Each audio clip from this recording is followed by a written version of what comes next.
അല്പസമയത്തിനകം തന്നെ ഭാരതത്തിന്റെ ആദരണീയനായ പ്രധാനമന്ത്രി നരേന്ദ്രമോദി കേരളത്തിലേക്ക് എത്തുകയാണ്. ഏതാനും മാസങ്ങൾക്ക് മുൻപ് അദ്ദേഹം തലസ്ഥാനത്ത് അനന്തപുരിയിൽ ആവേശമായി നരേന്ദ്രൻ എത്തിയിരുന്നു. അതിനുശേഷം ഇതാ കേരളത്തിന്റെ വാണിജ്യ കേന്ദ്രമായിട്ടുള്ള കൊച്ചിയിലേക്കാണ്. വലിയ പ്രഖ്യാപനങ്ങൾ നമ്മളെ കാത്തിരിക്കുന്നു. നേരത്തെ നമ്മൾ റോഡ് ഷോ നടക്കാനിരിക്കുന്ന സ്ഥലത്തെ വേദിയിൽ ആ പ്രദേശത്ത് നിന്നുള്ള വിവരങ്ങൾ കിട്ടിയല്ലോ. നോക്കൂ, ഇപ്പോഴേ ജനപ്രവാഹമാണ്. 12:30-ക്കുള്ള പരിപാടിയും കഴിഞ്ഞിട്ടാണ് അദ്ദേഹം റോഡ് ഷോയ്ക്ക് വരുന്നതെന്ന് ആലോചിക്കണം. അപ്പോൾ എത്രമാത്രം സ്വീകരിക്കുന്നു.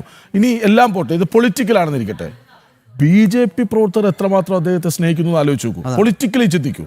BJP പ്രവർത്തകർ ഇപ്പോൾ തുഷാർ വെള്ളാപ്പള്ളിയുടെ നാട്ടിൽ നിന്ന് വന്നവർ പറയുന്നു. അപ്പോൾ NDAയും BJPയും എത്രമാത്രം അദ്ദേഹത്തെ ചേർത്ത് പിടിക്കുന്നു.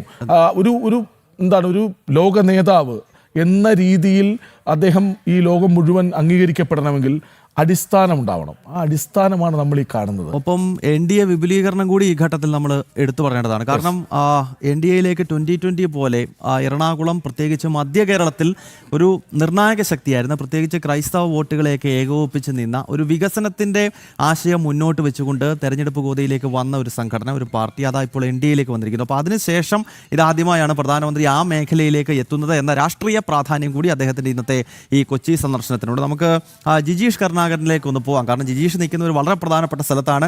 NDAയുടെ തെരഞ്ഞെടുപ്പ് പ്രചരണം, അതായത് ഈ തെരഞ്ഞെടുപ്പ് എന്ന് പറയുന്നത് കേവലം 1-2 സീറ്റിൽ വിജയിക്കാൻ വേണ്ടിയിട്ടല്ല, മറിച്ച് കേരളം എന്ന് പറഞ്ഞ ഈ സംസ്ഥാനത്ത് സുപ്രധാനമായ ഒരു ശക്തിയായി മാറാൻ BJP ശ്രമിക്കുന്ന ഈ തെരഞ്ഞെടുപ്പിന്റെ പ്രചരണത്തിന് പ്രധാനമന്ത്രി നരേന്ദ്രമോദി തുടക്കം കുറിക്കുന്നത് ജിജീഷ് നിൽക്കുന്ന ആ വേദിയിലാണ്. എത്രത്തോളം വലിയ ആവേശമുണ്ട്? BJPയുടെയും NDAയുടെയും പ്രധാനപ്പെട്ട നേതാക്കളൊക്കെ വേദിയിൽ എത്തിക്കഴിഞ്ഞു.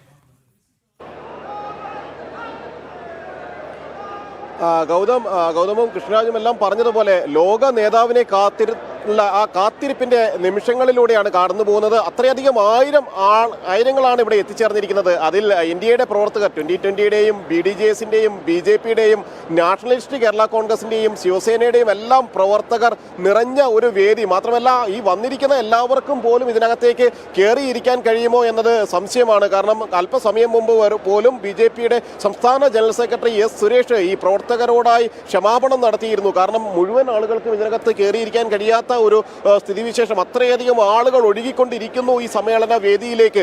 തൊട്ടരികിൽ പ്രത്യേകമായി തന്നെ വലിയൊരു പന്തൽ പാർട്ടി ഇത് മുന്നണി നേരത്തെ തന്നെ കണക്ക് കൂട്ടിയിരുന്നു. അത്രയധികം ആയിരങ്ങൾ ഇവിടെ ഒഴുകിയെത്തും. കാരണം ആരോടും വരരുത് എന്ന് തിരക്ക് നിയന്ത്രിക്കാൻ പറഞ്ഞാൽ പോലും പ്രധാനമന്ത്രി നരേന്ദ്രമോദിയെ കാണണമെന്ന വലിയ ആഗ്രഹത്തിന്റെ പുറത്ത് നിൽക്കുന്ന ആളുകളെ സംബന്ധിച്ചിടത്തോളം അവരെ ഒന്നും അകറ്റി നിർത്താൻ കഴിയില്ല. അതുകൊണ്ട് തന്നെ മറ്റൊരു വലിയ വേദി കൂടി തൊട്ടരികിൽ സജ്ജമാക്കിയിട്ടുണ്ട്. എന്നാൽ ഈ 2 വേദികൾക്കും ഉൾക്കൊള്ളാൻ കഴിയുന്നതല്ല 10,000-കണക്കിന് വരുന്ന പ്രവർത്തകർ. 1,00,000 NDAയുടെ പ്രവർത്തകരാണ് ഈ വേദിയിലേക്ക് മാത്രം എത്തുന്നത്. തൊട്ട് അപ്പുറത്ത് പ്രധാനമന്ത്രിയെ സ്വീകരിക്കുന്നതിന് വേണ്ടി, അദ്ദേഹത്തിൻ്റെ റോഡ് ഷോ കാണുന്നതിന് വേണ്ടി, അദ്ദേഹത്തെ അഭിവാദ്യം ചെയ്യുന്നതിന് വേണ്ടി, അദ്ദേഹത്തിൻ്റെ പ്രത്യഭിവാദ്യം സ്വീകരിക്കുന്നതിന് വേണ്ടി 10,000-കണക്കിന് ആളുകളുണ്ട്. അങ്ങനെ നിരവധിയായ ആളുകൾ, അവരുടെ ആവേശം നമുക്ക് ഇവിടെ കൃത്യമായി തന്നെ കാണാൻ കഴിയും. അവരെല്ലാം വലിയ ആവേശത്തിൽ തന്നെയാണ് ഉള്ളത്.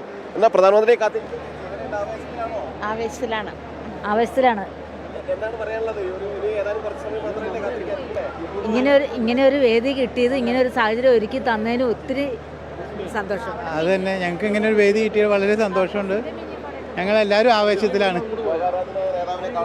തീർച്ചയായിട്ടും ഇത്തരത്തിൽ എത്രയോ അവർ ഉൾപ്പെടുത്തുന്ന ആളുകൾ, അവരുടെ ആവേശമെല്ലാം തന്നെ വലിയ തോതിൽ തന്നെയാണ് നമുക്ക് കാണാൻ കഴിയുന്നത്. അത്തരം കടന്നു പോകുന്നു.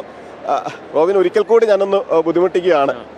കാരണം പ്രേക്ഷകർക്ക് അങ്ങേ പോലുള്ള ആളുകൾ അവർ എങ്ങനെയാണ് പ്രധാനമന്ത്രിയെ സ്നേഹിക്കുന്നത് എന്ന് മനസ്സിലാക്കുമ്പോൾ അവർക്കതുണ്ടാക്കുന്ന വലിയൊരു ആവേശമുണ്ട്. അങ്ങയുടെ ഓരോ വാക്കുകൾ അടക്കമുള്ളത്. റോബിൻ രാധാകൃഷ്ണൻ നേരത്തെ എന്നോട് പറഞ്ഞിരുന്നു, ഈ വേദി കാണാൻ വേണ്ടി കാത്തിരിക്കുകയാണ്, ഇങ്ങനെ കയറി വരുന്ന ആളുകളെ കാത്തിരിക്കുകയാണ്. ഞാൻ അതിനുശേഷം ഒന്നുകൂടെ ജനൻ TVയോട് സംസാരിക്കാമെന്ന് പറഞ്ഞിരുന്നു. അങ്ങനെ ഇത് കണ്ടു, ഒരുപാട് പേര്. കാരണം അത്രയും ആളുകൾക്ക് പോലും കടന്നിരിക്കാൻ പറ്റുന്നില്ല. അവിടെ മറ്റൊരു വേദി സജ്ജമാക്കിയിട്ടുണ്ട്, അതും നിറഞ്ഞു കഴിഞ്ഞു. എന്താണ് പറയാനുള്ളത്? എൻ്റെ ലൈഫിൽ ഞാൻ ഇത്രയും ഒരു ക്രൗഡ് കാണുന്ന ആദ്യമായിട്ടാണ്. ഞാൻ സത്യം പറഞ്ഞാൽ ഇത് ആ സ്നേഹമാണ് ഈ കാണുന്നത്, മനസ്സിലായില്ല. കാരണം പല ജനങ്ങളും പല സ്ഥലത്ത് നിന്ന് ഇത്രയും രാവിലെ ഞാൻ രാവിലെ 7:30-ക്ക് വന്നതാണ്. 7:30-ക്ക് വന്ന് ആദ്യമേ വന്നിരുന്നിട്ടുണ്ട്. ഞാനാണ് മോദി സാറിൻ്റെ ആദ്യത്തെ ഏറ്റവും ബിഗ്ഗസ്റ്റ് ഫാൻ, മനസ്സിലായില്ലേ. സാറ് കാരണമാണ് ഞാൻ BJP പാർട്ടിയിൽ ജോയിൻ ചെയ്തത്, മനസ്സിലായില്ലേ. അപ്പം ഒബ്വിയസ്ലി ആ ഒരു ഓറ അല്ലെങ്കിൽ ആ ഒരു പേഴ്സണെ കാണാൻ വേണ്ടി നമ്മൾ ഇത്രയും പേര്, ഇത്രയും ജനങ്ങൾ, എന്നെപ്പോലെ ഇത്രയും ആൾക്കാർ ഇവിടെ വന്നിരിക്കുന്നുണ്ടെങ്കിൽ അതൊരു വലിയ സംഭവം തന്നെയാണ്, മനസ്സിലായില്ലേ? അത് നമ്മുടെ നാടിന് വേണ്ടി ചെയ്തിട്ടുള്ള പല കാര്യങ്ങളും കൊണ്ട് തന്നെയാണ് എന്ത് ചെയ്തിരിക്കുന്നത്. നമ്മളൊക്കെ ഇപ്പോൾ സമാധാനമായിട്ട് സേഫായിട്ട് ഇരിക്കുന്നുണ്ടെങ്കിൽ അതിൻ്റെ റീസണും നമ്മുടെ ഗവൺമെൻറ്റും മോദി സാറും നമ്മുടെ സർക്കാരും എല്ലാം തന്നെയാണ്. സോ രാജ്യങ്ങളൊന്നും തലവെക്കാതിരിക്കുന്നതിന് ദേശസുരക്ഷയ്ക്ക് അത്രയധികം പ്രാധാന്യം കൊടുക്കുന്ന ഒരു സർക്കാർ, വികസനത്തിന് അത്രയധികം പ്രാധാന്യം കൊടുക്കുന്നത്. അതെ അതെ, അതുകൊണ്ടാണല്ലോ 12ാമത്തെ വർഷമാണ് ഇപ്പം ഭരിച്ചുകൊണ്ടിരിക്കുന്നത്, മനസ്സിലായില്ലേ? ഇനിയും ഭരിക്കും. ഇനി അടുത്ത എൻ്റെ ഒരു കാഴ്ചപ്പാടനുസരിച്ചാണെങ്കിൽ 2050 വരെ ഭരിക്കും.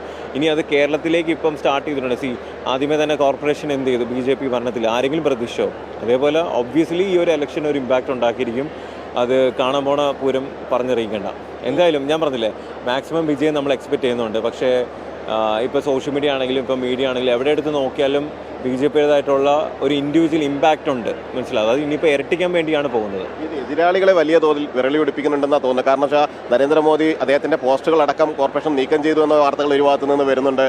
വിവാദമാക്കുന്നതിന് വേണ്ടി ചില ആളുകളെ പങ്കെടുപ്പിച്ചില്ല എന്നുള്ള വിവാദങ്ങൾ ഉണ്ടാക്കുന്നുണ്ട്. വലിയ തോതിൽ അവരെ ഒരു അലോസരപ്പെടുത്തുന്നുണ്ടല്ലേ ഈ ജനക്കൂട്ടം? അവർക്ക് പേടിയാണ്. കാരണം ഇനി BJP കേരളം ഭരിച്ചാലോ എന്നുള്ളൊരു പേടിയുണ്ട് ഒബ്വിയസ്ലി. കാരണം അവർ ഇത്രയും നാൾ, ഞാൻ കുറ്റം പറയുന്നില്ല, അവർക്ക് കൊണ്ട് പറ്റുന്ന കാര്യങ്ങൾ അവർ ചെയ്തു. ഇനി ബാക്കിയുള്ള കാര്യങ്ങൾ BJPക്ക് ഒരു ചാൻസ് കൊടുക്കുക, നമ്മളത് കാണിച്ചു കൊടുക്കും എന്നുള്ളത് തീർച്ചയാണ്, ഒബ്വിയസ് ആണ്. ഞാൻ പറഞ്ഞ കണക്ക് എന്തുകൊണ്ടാണ് പേടിക്കുന്നത് എന്തുകൊണ്ടാണ്? കാരണം ഏതെങ്കിലും രീതിയിൽ നമ്മുടെ അധികാരത്തിൽ വന്നു കഴിഞ്ഞാൽ അവിടെ ഒരു മാറ്റം വരും, ഡെവലപ്മെൻറ്റ് ഉണ്ടാവും. ഇനി വൺസിനി വന്നു കഴിഞ്ഞാൽ വേറൊരു പാർട്ടീനെ ജനങ്ങൾ ചൂസ് ചെയ്യില്ല എന്നുള്ള ഒരു കാര്യം അവർക്ക് നന്നായി അറിയാം. അതുകൊണ്ട് തന്നെയാണ് ആ പേടിക്കുന്നത്, മനസ്സിലായില്ലേ? So wait and see, election വരെയാണല്ലേ, നമുക്ക് നോക്കാം. സ്ഥാനാർത്ഥികളൊക്കെ റോബിനടക്കം കാത്തിരിക്കുകയാണെന്ന് തോന്നുന്നു അല്ലേ? അല്ല, ഒബ്വിയസ്ലി ഞാനും കാത്തിരിക്കുകയാണ്. കാരണം ഇനി ഒരു 2-3 ദിവസത്തിനകത്ത് അറിയാമെന്നാണ് തോന്നുന്നത്. കാരണം രാജീവ് സാർ പറയുന്നുണ്ടായിരുന്നു ഓൾമോസ്റ്റ് ഒരു 14th or 15th ആകുമ്പോഴത്തേക്ക് കംപ്ലീറ്റ് ലിസ്റ്റ് അനൗൺസ് ചെയ്യുന്നതാണ് പറയുന്നത്. നോക്കാം, ഞാനും വെയിറ്റ് ചെയ്യാണ്. സെലിബ്രിറ്റികളും താരങ്ങളും എല്ലാം ഉൾക്കൊള്ളുന്ന ഒരു നിര നമുക്ക് ഉണ്ടാകാം ആഗ്രഹിക്കുന്നു. എനിക്കറിയത്തില്ല, ഞാൻ കാണുന്നേ ഉള്ളൂ. നോക്കാം, നമ്മൾ let's see. Thank you bro, thank U.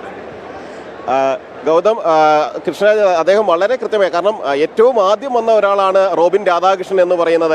7:30 തന്നെ ഇവിടെ വന്നു.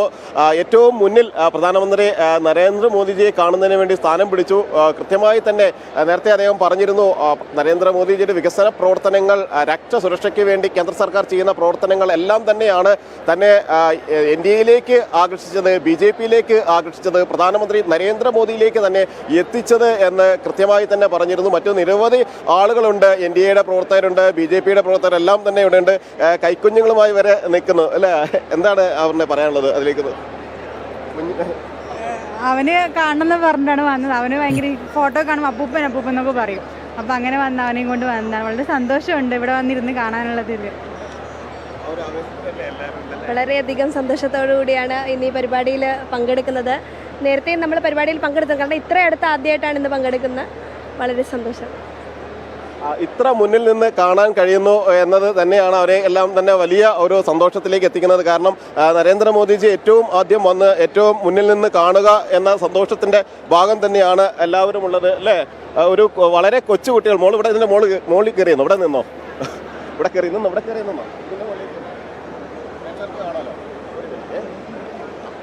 എന്താണ് നരേന്ദ്രമോദിജി എന്ന അപ്പൂപ്പിനെ കുറിച്ച് എന്താണ് പറയാനുള്ളത്? മോദിജിയെ കാണാൻ വന്നതല്ലേ? കാണുന്ന അപ്പൂപ്പനെ കാണാനല്ലേ വന്നത്? എന്താണ്, സന്തോഷത്തിലാണോ? നല്ല സന്തോഷത്തിലാ, വളരെയധികം സന്തോഷത്തിലാണ്. മോളെ പോലെ ഒരുപാട് കുട്ടികള് ടിവിയിലൂടെ നരേന്ദ്രമോദിജി ടിവിയിലൂടെ കാണാനും കാത്തിരിക്കുന്നുണ്ട്. അവരോടൊക്കെ എന്താ പറയാനുള്ളത്? വലിയ സന്തോഷമാണോ? നല്ല സന്തോഷമുണ്ട്. നല്ല സന്തോഷമുണ്ട്. കാണാൻ ഇനി കുറച്ച് സമയം കൂടെ കാത്തിരുന്നാൽ മതി. മോളെ പോലെ കുട്ടികളെ ഏറ്റവും അധികം സ്നേഹിക്കുന്ന പ്രധാനമന്ത്രി അല്ലേ? എന്താണ് പറയുന്നത്? എവിടെ നിന്നാണ് വരുന്നത്? ഞങ്ങൾ എടപ്പാളിൽ നിന്നാണ് വരുന്നത്. അപ്പോൾ മോദിജി വരുന്ന സന്തോഷത്തിൽ ഞങ്ങൾ എക്സൈറ്റഡ് ആണ്. അപ്പോൾ വെയിറ്റ് ചെയ്തിരിക്കുകയാണ്. അതെ.